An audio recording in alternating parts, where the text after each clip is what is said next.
Зөвлөмж 1. Хувь хувьслаас салгах.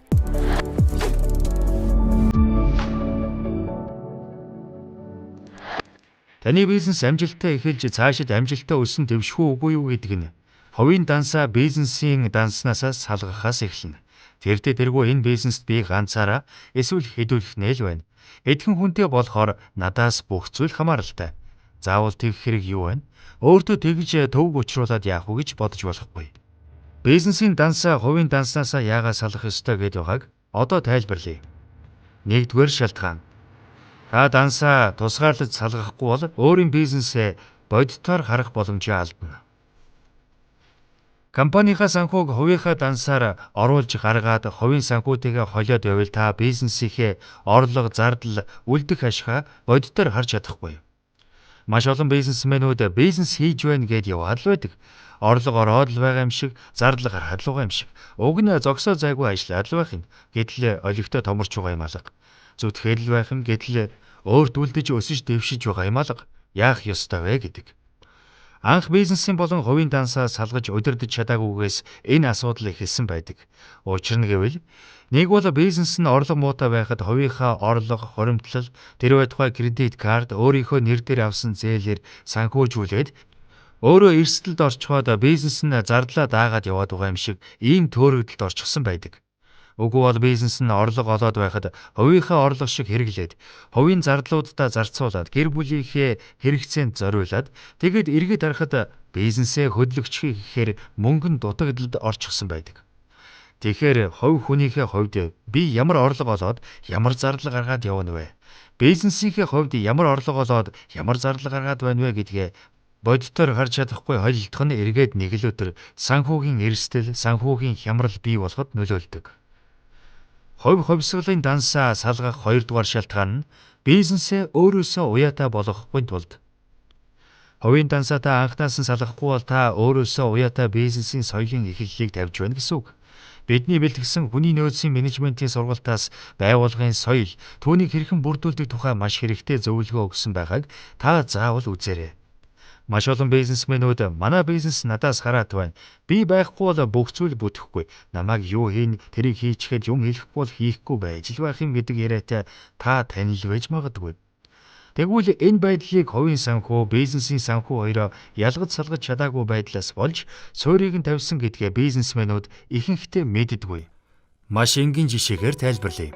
Эцэг эхчүүд хүүхэдтэй мөнгө өгч өөрөө зарцуулах эсвэл өөрөө сонголтоо хийх эрх чөлөөг олгохдоо хоёр янзаар хийдэг. 1. Эхнийх нь яг юу авахыг нь заагаад мөнгө үлдээх эсвэл тэрийг аваарай гэд мөнгө өгдөг. Зардал гарах бүрдээ мөнгө өгөөд яг хаанаас юугаа авахыг заадаг. Хүүхэд зөвхөн мөнгийг бариад очиж авах л ажил хийнэ. Тэр хүүхдэд толгоогоо ажилуулах огт хэрэг байхгүй гэсэн үг. 2. Нөгөөх нь өөрт нь хэрэглэх бага хэмжээний мөнгө үлдээгээд мөнгөө өөрөө зарцуулах боломжийг хүүхэдтэй олгодог. Гэхдээ компьютер тоглоом тоглож болохгүй, хамаагүй эрүүл мэндэд аюултай хүнс авч идэж болохгүй гэх мэт болохгүй зүйлсийг хэлж өгдөг. Нэгдэх арга барилаар хүмүүжиж байгаа хүүхэд эцэг эхээсээ байнга юу хийхээ асуудаг болно. Бүх зүйлээ зөвшөөрөл авахгүй бол хийж чадхаа болно. Өөрөөр хэлбэл ямар нэгэн зүйлийг маш нарийн зааварчилгаагаар хийдэг болно. Яг яаж хийхийг нарийн хэлээд өгчихвөл сайн гүйцэтгэлтэй хийдэг болно. Энэ байгаа байдал нь өөрт нь амар хялбар бөгөөд байгаа байдлаа хэвийн горин болгож хүлээж авна. Ийм төрлийн хүүхдүүдийг хэрв чи өөрөө бод, өөрөө шийдгээд эхэлвэл маш хэцүү байдалд орж стресстгээс гадна би чадах болов уу гэдэг айдас давтаж өөртөө итгэлгүй байдал бий болно.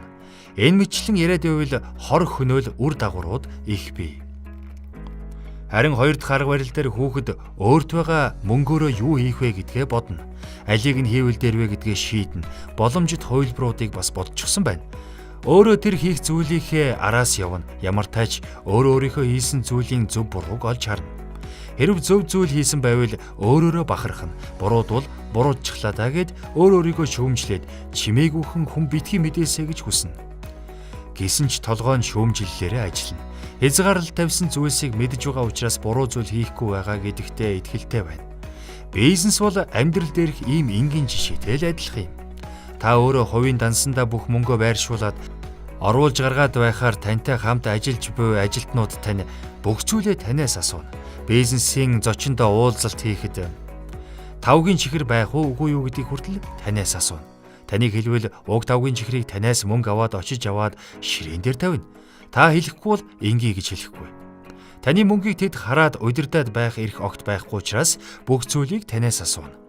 Асууж аваад асууж хөдөлж сурна гэсэн үг юм. Энэ байдлаар бизнесийн амьдрал эхэлж үргэлжилсээр байгаад нэг мэдэхэд бүх зүйл зөвхөн танаас хамааралтай болно. Ер нь бизнест ямар ч зүйл дээр шийдвэр гаргахад нөлөөлдөг гол хүчин зүйл нь мөнгө, санхүү гэдгийг та бизнес эрхэлж байгаа бол ойлгож эхэлсэн байх. Мэдээж ажилчдаа мөнгийг дураараа ашиглах эрх олго гэж байгаа юм биш. 3 дугаар шалтгаан. Ирээдүйд том компани болоход нөлөөлөх сахилга батыг одоо тогтохгүй бол та хизээж бизнесээ томруулж чадахгүй. Компани тухай хуулийн дээр нэгэн заалт байдгийг бизнес хийхээр шийдсэн хүмүүс маш олон давтаж уншаад хэрв олуулаа бизнес хийж байгаа бол энэ заалтыг маш сайн ойлгож анханасаа тангараг өргөчгөж болно гэж зөвлөмөр байна. Энэ хуулийн заалтыг энгийн өгүүлбэрээр хэлвэл та бүгд бизнес хийгээд ашиг үлдвэл ногдол ашиг авч болно. Гэхдээ танаа бизнест үлдсэн ашигт нь дараагийнхаа үйл ажиллагааны зардлыг санхүүжүүлээд бизнесийн доктортой үйл ажиллагаа явуулах үс байвал энэ мөнгийг авч болно. Хэрв тийм биш бол авч болохгүй гэсэн утга бүхий заалт юм. Хувийн дансаа ялгаж салгаж удирдахгүй болохоор нэгэн том төөрөгдөлд ордог. Энэ нь компани орлоготой юм шиг яваад байвч яг үнэндээ эзэндээ олигтой цалинч өгөх чадамжгүй байсан байдаг. Бизнесийг яах гэж хийдэг юм? Ашиг орлого олох гэж хийдэг. Тэгвэл ашиг орлого олохын тулд заавал зардал гаргадаг. Зарж буй мөнгө нь тогтмол бөгөөд тогтмол бус ямар ч тохиолдолд зардалтай байна. Зардалгүй бизнес гэж үгүй. Тэгвэл орлоготой ч бизнес байдаг, орлогогүй ч бизнес байдаг гэдгийг санах хэрэгтэй. Бизнесүүдэд орлоготой орлогогүй үе гэж байна. Таны бизнесийн олсон орлого тогтмол гардаг зардал адгэлж 3 нугалж байна уу гэж харж байх хэрэгтэй. Учир нь та олсон орлогоороо хамгийн түрүүнд дараагийн орлого олох бүтээгдэхүүнд зарцуулна. Түүхийн эд материалаа авна. Тоног төхөөрөмжөө арчлах, маллах зардал гэдэг бол таны хамгийн чухал эхлээд гаргах ёстой зардал. Дараа нь та ажилтнуудын цалин, нийгмийн даатгалын шимтгэл, түрээс, интернетийн төлбөр, машины бензин гэх мэт бас л заавал төлөхөөс өөр аргагүй зардал байгаа гэдгийг сана. Ингээд үлдсэн 3/1-ээс татвар хураамжаа төлнө шүү дээ. Эцэст нь танд хэдий хэмжээний мөнгө үлдэж байна. Тэр мөнгийг та авч болно. Гэхдээ дээр анхааруулсан хуулийн заалт сүртэй юм шиг сонсогдож байвч бодит үний юм. Ингээд үлдсэн орлогынхаа 3/1-ээс талыг нь татвар, зээлийн хүү гэх мэт төлбөр төлөөд дууссан гэж бодъё. Энгийнээр ойлгуулбал 10% нь цэвэр ашиг болж үлдсэн гэж бодъё. Тэгвэл би 10% үлдлээ гэд авч болох уу? Зарчмын хувьд болгоч бизнест нь яаж цааш үргэлжлэх вэ? Дараагийн санхүүжилтээ яаж босгох юм? Бизнес чинь орлогогүй хэдийн хугацаанд үргэлжлүүл тогтвортой байж чадхаар байна. Хэрв өнөөдрийг шиг цар тахлаас болоод хүнд байдалд ороход хадгалж цалингаа тавьж чадах уу? Үлдэж байгаа мөнгөө өнөөдөр би аваад хэрэглэх нь зөв үү? Эсвэл эх жил шинээр гарах бүтээгдэхүүний төсөлд анхаарал тавьж зарцуулах уу гэх мэтчлэн яг үнэндээ та хуулийнхаа шаардлага гарч өөрийнхөө сэтгэл зүгээрч үлдсэн мөнгөө шууд аваад хэрэглээд зарцуулаад байх боломжгүй юм байна гэдгээ олоод харж байгаа. Та хэрв бизнес хийгээд ашиг болж үлдэж буй мөнгө өөрийн ур чадвараа үнэлүүлээд хаа нэг газар ажил хийхэд авах байсан цалингийн орлогыг танд өгч чадж байна уу гэдгээс л хамгийн ихний шалгуураа тавиарай. Хувийн данс, бизнесийн дансаа холжохоор энэ шалгуураа олж харж чадахгүй. Та бизнес хийгээд байгаа мó үгүй юу? Амжилттай бизнес хийж байгаа мó үгүй юу гэж өдөр шөнөгүй толгоогоо гашлахаж асуудлыг бодож байнга бэрхшээл саа туулан явж байгаа мөртлөө өөрийн ур чадвараа үнэлүүлээд чадах газраа буюу аль нэг компани захирал эсвэл удирдах ажил хийхэд авах цалингийн хэмжээ шиг ашиг надад үлдэхгүй байгаа юм биш үү гэж бод. Энэ бол бодит байдал. Мэдээж нэг нь хүнд зүтгэж байгаа, нөгөө нь өөртөө зүтгэж байгаа.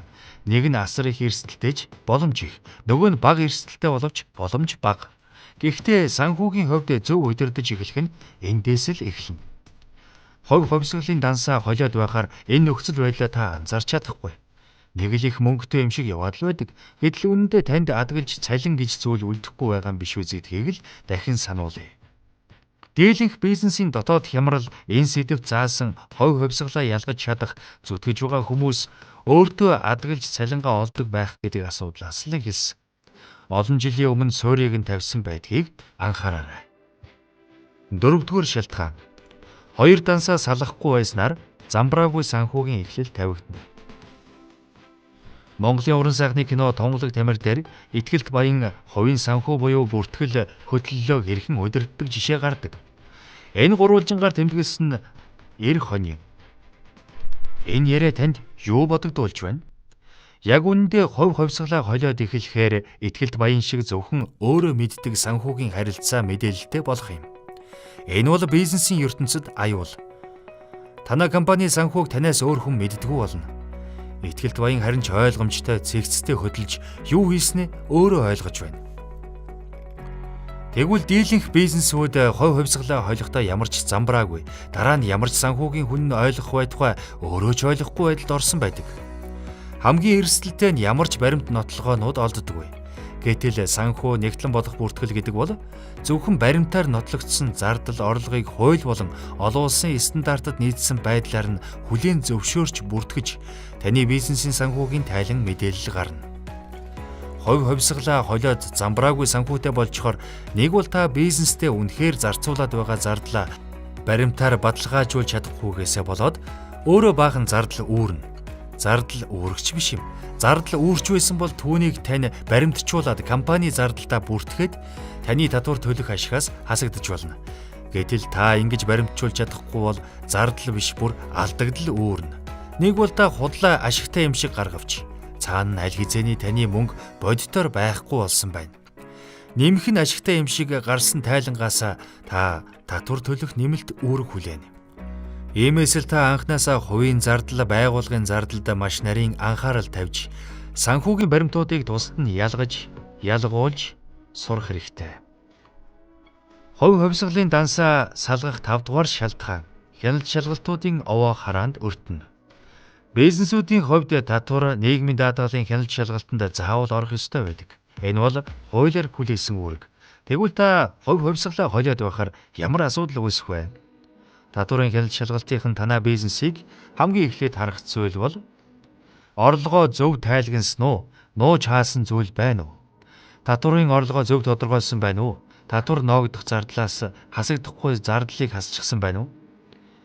Тодорхойлсон татвараа төлж байна уу гэдэг дарааллаар харна гэд энгийнээр ойлгож болно.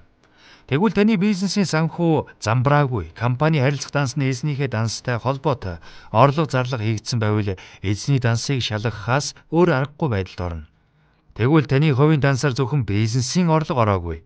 Жишээлбэл та нэг найздаа хуучин машинаа зараад мөнгө орж ирсэн байвал яах вэ? Уг орлого нь татварын хяналт шалгалтын нүдээр харахад бизнесийн орлого шиг харагдана.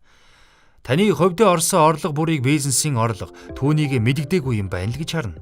Та харин замбраагүй санхүүтэй байвал эргээд тэр болгоныг хяналт шалгалтад ялгаж салгаж тайлбарлах буюу энэ бизнесийн орлого мөн биш гэдгийг нотлох шаардлага гарна. Ийм төвөгтэй байдалд орохгүй тулд анхнаасаа хувьсгалын дансаа салгаарай.